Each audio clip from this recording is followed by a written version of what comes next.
হইলো ভাই, মন খারাপ কে এরকম? আর কইস নি, এই গত 2 মাসে আর্জেন্টিনা হারাতেই পারলাম না। কি যে করব, কি হবে কিছুই বুঝতে পারছি না। এর তো কোনো সমাধান খুঁজে পাচ্ছি না। ভাই সমাধান একটা আছে, আর পরিচিত এক সাধু আছে, তার কাছে যান, সমাধান পেয়ে যাবেন।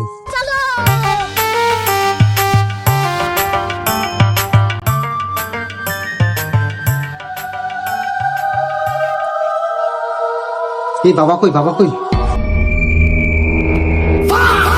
এই বাবা কোনটা আসলো, বাবা কোনটা আসলো?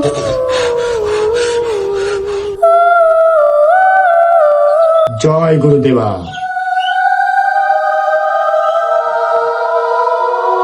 বাবা বাবা বাবা বলছি যে, চুপ বৎস, আমি তোর মনের খবর জানি।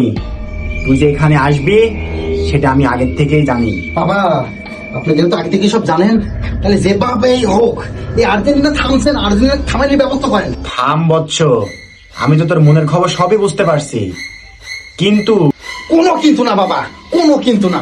সামনে জর্ডান আর আর্জেন্টিনার খেলা আছে, এই ম্যাচে আর্জেন্টিনা যেভাবেই হোক হারাতে হবে, যেভাবেই হোক। থাম বৎস, তোর মনের দুঃখ আমি বুঝি, কিন্তু এখন আর কিছু করার নেই। কেন বাবা, কেন? কারণ গত 24 বছরের সাধনায় আমি ব্রাজিলকে একটা কাপ নিতে পারি নাই। তাই আমি নিজেই এখন আর্জেন্টিনা।